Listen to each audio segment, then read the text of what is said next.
I want you to take a second and just picture your closet. That can be a terrifying thought for some of Oh, us. absolutely. But really try to visualize it.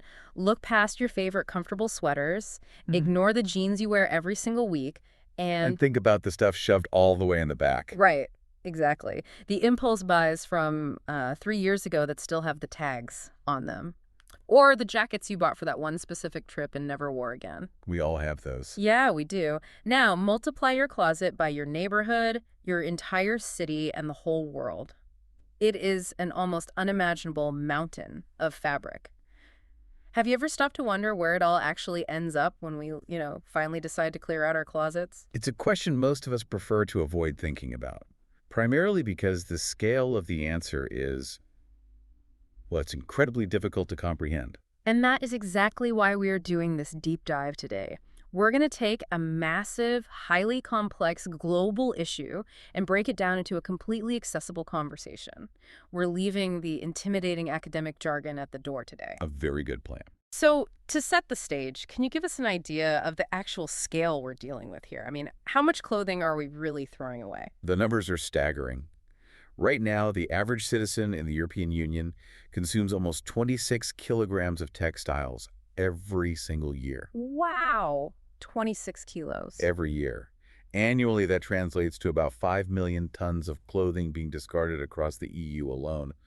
But here's the statistic that usually stops people in their tracks. Okay, lay it on me. Of that 5 million tons, roughly 1% is actually recycled back into new textiles. Just 1%. Wait, 1%? That can't be right. We see donation bins everywhere, and so many brands have those recycling drop-off boxes in their stores now. Where's the disconnect? The disconnect is between our sheer volume of consumption and our actual technical and economic capacity to process that waste. It highlights how entirely linear our current system is designed to be. A straight line to the trash. Basically, yeah. The global fashion model is built on 3 simple steps. We make it, we use it for a very short period, we throw it away. The infrastructure to turn old clothes back into new clothes at scale simply does not exist yet. Which brings us to our specific mission for today's deep dive. We are unpacking a really fascinating 2026 academic study published in the Journal of International Business Policy. It's a great piece of research. It really is. The researchers decided to look specifically at the French textile industry to answer this massive, globally important question. Can a government actually force the global fashion industry to clean up its act and embrace what is known as a circular economy? And that's the multi-billion-dollar question. Right. Before we get into the findings, why did these researchers choose France as their microscope for this global issue? France is essentially serving as a crystal ball for the rest of the world right now. Um, They were a very early mover in this regulatory space. They passed a big law a few years ago, right? Yes. Back in 2020, they implemented an anti-waste law that was incredibly ambitious for its time. It literally banned fashion companies from destroying their unsold goods. Which is wild that destroying them was even a thing. Oh, it was a standard industry practice to maintain brand exclusivity. If you Yeah. didn't sell, you burn it so it doesn't get discounted. Unbelievable. So France banned that. And the law also created a system of financial bonuses. Policymakers call them eco-modulations, to actively reward companies that utilize eco-friendly design from the start. Okay, so France is the ultimate testing ground. Now, throughout this deep dive, we're going to be talking about something the study calls global value chains. Right. And when we use that term, I just want you, the listener, to picture the epic, messy, highly fragmented, worldwide journey your clothes take. It's a massive web. It really is. It starts in cotton fields in India or petrochemical plants in China. It moves to spinning mills in Bangladesh, then gets shipped to garment factories in Vietnam, all before it ever reaches a store shelf in Paris or Berlin, and finally ends up in a landfill. That's the global value chain in a nutshell. So we are looking at whether a single country pulling a policy lever can actually rewire that massive, tangled web. It is a daunting challenge. Modifying a supply chain of that magnitude requires a lot more than just good intentions from a government. It requires fundamentally altering the economic incentives that drive every single step of that journey across dozens of different borders. Okay, let's unpack this. We have to start by looking at the biggest players in the game, the global lead firms. The massive household name fashion brands. Exactly, the heavyweights producing the vast majority of what we all wear. When a country like France drops these strict new anti-waste laws on them, how do these massive corporations actually react? The short answer from the study is incrementally. Incrementally. Yeah. The researchers reveal that instead of fundamentally changing how they do business, which would be true circular business model innovation, Hmm. these big brands are mostly just engaging in business model adaptation. So they aren't completely overhauling their system. Not at all. They are taking their existing, volume-driven, fast fashion operations and simply tacking circular ideas onto the edges. So they aren't tacking up their massive factories Uh-uh. in low-cost Asian countries and bringing production back to local European hubs? Definitely not. Their core value proposition remains entirely unchanged, which is to produce the highest possible volume of clothing at the lowest possible cost to the consumer. Right.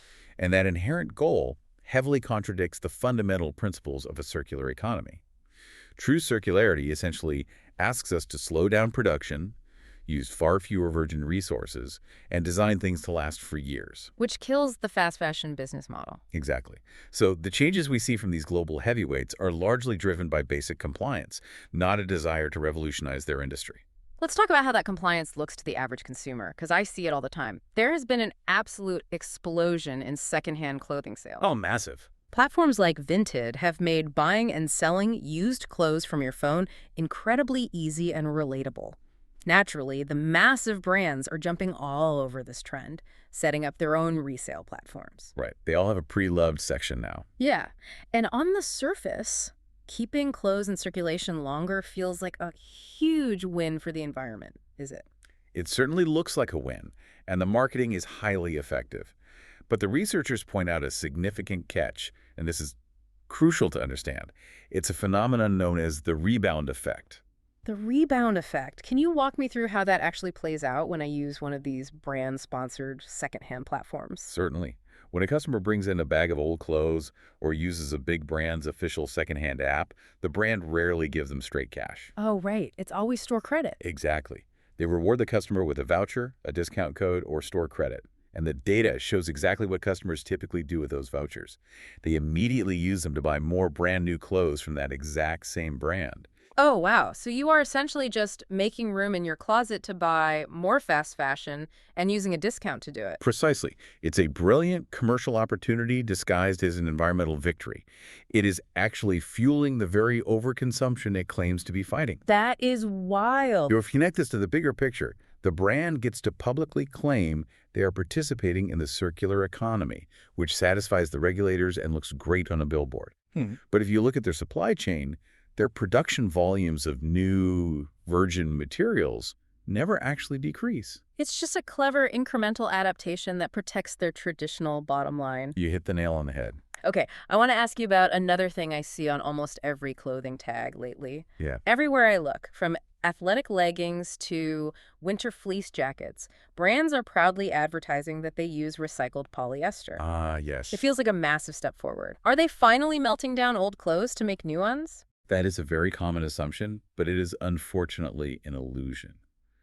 The study points out a really uncomfortable reality about where that recycled polyester actually comes from. Where is it coming from?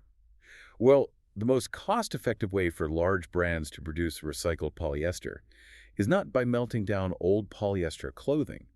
It is by buying up discarded plastic water bottles. Wait, really? So my recycled fleece isn't made from old fleeces, it's just made from Dasani bottles. Mostly, yes. Why wouldn't they just use the old clothes? I mean, we just established there's 5 million tons of it lying around. Because turning an old t-shirt into a new t-shirt, what the industry calls fiber-to-fiber recycling, is incredibly difficult. It's technologically complex and highly expensive.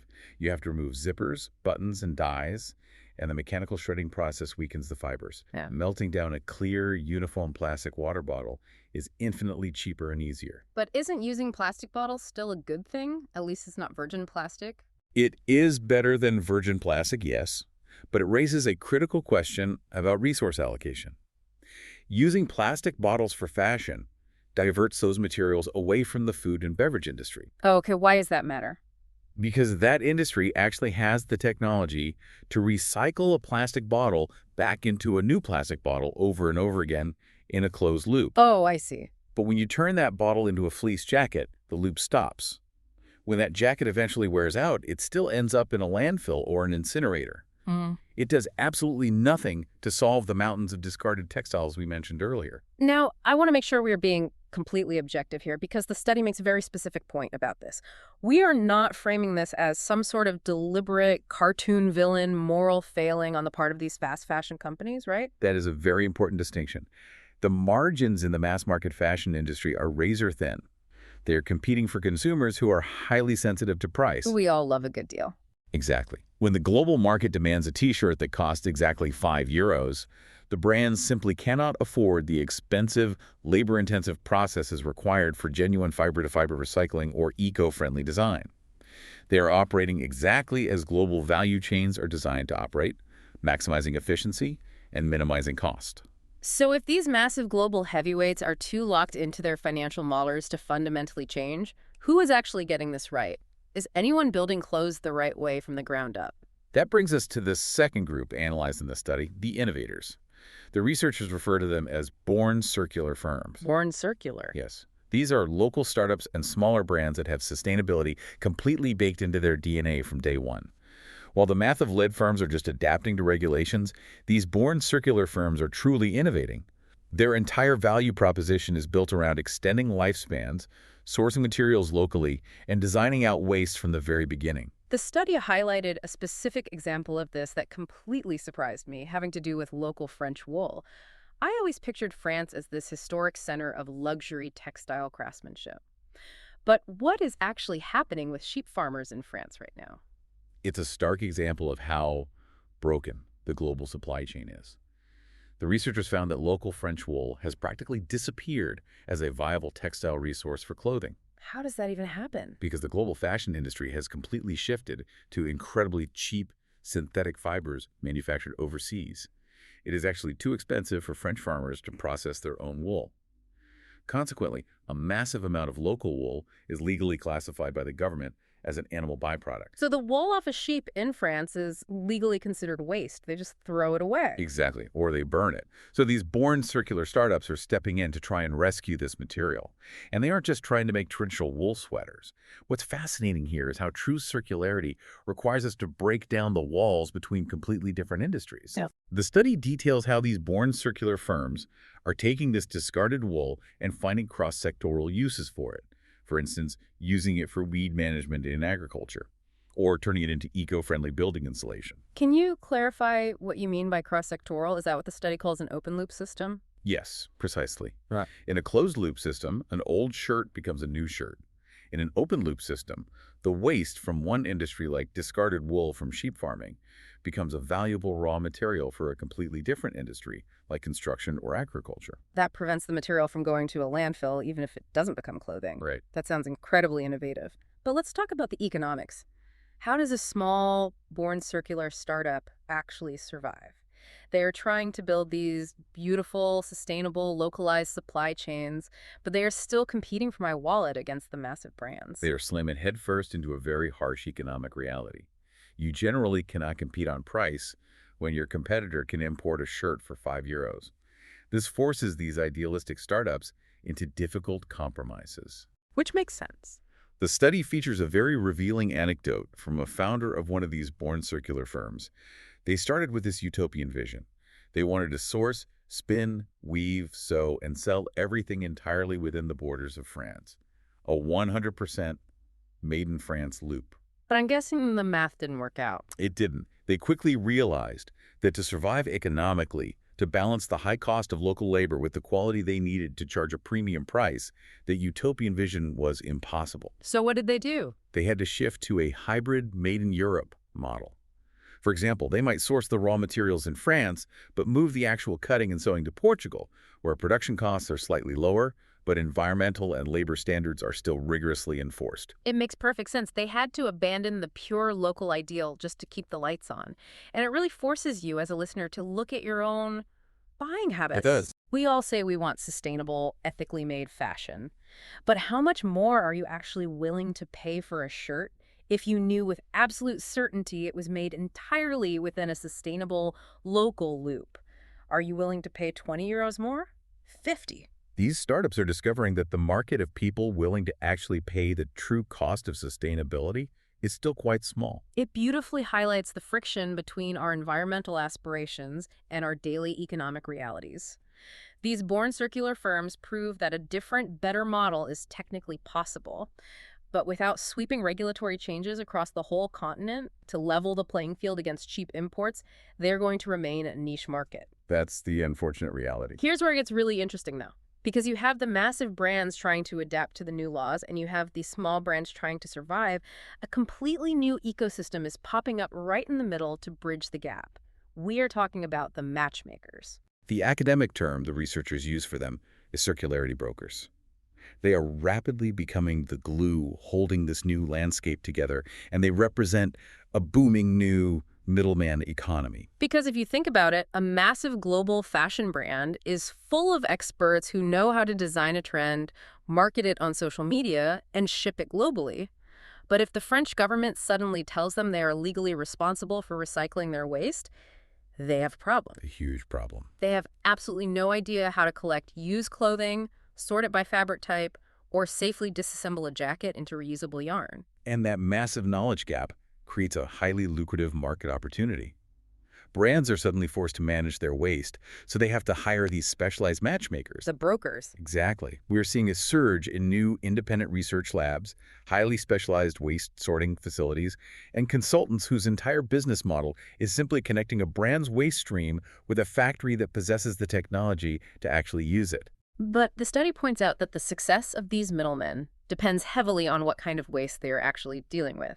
There is a massive distinction drawn between pre-consumer waste and post-consumer waste. Can you break down the difference between the two? It is a critical technical distinction. Pre-consumer waste is essentially the unsold inventory. These are garments that were perfectly manufactured but never bought by a customer, or even just the pristine scraps of fabric left over on the cutting room floor at the factory. So going back to that 2020 French law that banned the destruction of unsold goods, that must have created an absolute goldmine for these new recycling middlemen, right? Oh, absolutely. Suddenly, brands couldn't just burn their dead stock in an incinerator anymore. Exactly. Recyclers were suddenly handed massive volumes of pristine, unused fabrics. Because it is pre-consumer, the clothes are clean, the exact fabric composition is known and listed on the tags, and it is incredibly easy for a facility to shred that uniform material and spin it into new yarn. It is the easiest problem to solve in the circular economy. But what about post-consumer waste? The clothes that you and I actually wear for a few years and then throw into a donation bin? That is an entirely different story. Post-consumer waste is an absolute nightmare for recyclers. Why is it so much worse? When a facility gets a giant, compressed bale of worn-out clothes, the care labels are often faded or cut off entirely, so nobody knows what the fabric actually is. And worse, most of our clothes today are complex, blended fabrics. Think about a standard, cheap t-shirt. It is rarely 100% cotton anymore. It is usually a polycotton blend, maybe with some elastane thrown in so it stretches. Wait, hold on. Why is a blend such a big deal? How can recycling a polycotton t-shirt ever be worse than just tossing it in a landfill? Can you break down the actual mechanics of why a blended fabric is so toxic to recycle? Think of a blended fabric like a baked cake. Once you mix the flour, the sugar, and the eggs and bake it, you cannot easily unbake it to get the raw flour back. Oh, that makes sense. Cotton is a natural plant fiber. Polyester is basically plastic. Yeah. When they are tightly spun together into a single thread, separating those intertwined fibers at a chemical level requires incredibly complex, energy-intensive processes utilizing harsh solvents and massive amounts of heat and water. I'm baking the cake. Right. And the study notes that sometimes the carbon footprint and water usage required to chemically separate and recycle a cheap blended garment actually results in a higher negative environmental impact than simply doing nothing at all. That is wild. Unbaking it takes more energy than just throwing it away. That underscores why designing a product from the start using a single, pure material so it can be easily recycled later is so incredibly vital. Without eco-design, the post-consumer recycling industry simply cannot scale. And that massive bottleneck leads directly to one of the most fascinating tensions in the entire study, the Africa export debate. Let's talk about that. Because Europe simply cannot economically recycle all of this complex post-consumer waste, a huge portion of it is exported to the global south, particularly to countries in Africa, to be sold as used clothing. So if we can't process it here, it gets shipped overseas. How do the different players in the industry view this massive export market? It is a highly complex issue with strong economic arguments on both sides, and the researchers approach it with strict objectivity. On one hand, you have European circular economy project managers and national policymakers. And what do they want? Their goal is to keep textile waste inside Europe. They argue that to build a viable, high-tech European recycling industry, they need a constant, massive supply of old clothes to feed the multi-million-dollar recycling machines they're trying to build. If the waste leaves Europe, their business models collapse before they even begin. But I imagine the businesses actually exporting these clothes have a very different perspective. They do, and their argument is purely economic. They point out that giving these complex blended materials to European recyclers for free still isn't economically viable because the sorting and chemical processing costs in Europe are simply too high. Right. Conversely, exporting used clothing to Africa is a highly profitable, specification-driven market. The exporters are very clear that this is not just dumping random waste. It is a highly structured business meeting a real, sustained demand from consumers in African markets who actively want affordable, secondhand European garments. It is a massive global tug of war. Keep it in Europe to slowly build a recycling utopia, or export it to Africa because it makes money and meets a real demand right now. It just goes to show how incredibly difficult it is to regulate a global chain. You pull a policy lever in Paris, and it directly impacts the economics of a shipping container heading to Senegal. It perfectly demonstrates that you cannot manage a sprawling global value chain with purely local or even national thinking. So what does this all mean? We have talked about the global heavyweights faking it till they make it with water bottles, the local underdogs fighting for survival with discarded wool, and the matchmakers trying to sort out the massive mess of blended fabrics. If we zoom out, what is the ultimate takeaway from this deep dive into the 2026 data? The primary synthesis is this. National policies, like France's anti-waste law, are incredibly useful catalysts. They are forcing great experimentation, they are creating entirely new middleman jobs, and they are providing a necessary spark for born circular startups. But they aren't a silver bullet. No, they are not enough on their own. The global fast fashion machine will remain largely unchanged until the entire European Union, and eventually other major global markets, harmonizes its waste laws and enforces strict, mandatory eco-design standards at the border. Until it costs a brand more money to pollute than it does to recycle, the linear model will persist. Which brings it all back to you, the listener. The next time you drop off a giant black trash bag of clothes at a donation bin, or the next time you are in a store and reach for a cheap t-shirt that proudly declares it is made of recycled materials, remember what is actually happening behind the scenes. It's rarely as simple as the tag makes it seem. Exactly. You aren't just making a wardrobe choice. You are actively participating in this massive, highly complex global tug of war between the demand for cheap prices and the very real boundaries of our planet. Every single purchase you make is a vote for which kind of supply chain you want to survive. Thank you so much for joining us on this deep dive. We absolutely love taking these complex studies and unpacking them with you. Stay curious, check the labels on your clothes, and we will catch you on the next one. And as you look at those labels, I want to leave you with a broader question to ponder, something that goes beyond the mechanics of supply chains and touches on our culture. If creating a truly circular fashion industry inherently requires clothing to become significantly more expensive and durable, how will that shift redefine the cultural meaning of fashion itself? Will the era of fast fashion hauls simply vanish, forcing us to view our ordinary t-shirts and jeans not as disposable trends, but as long-term investments or even family heirlooms?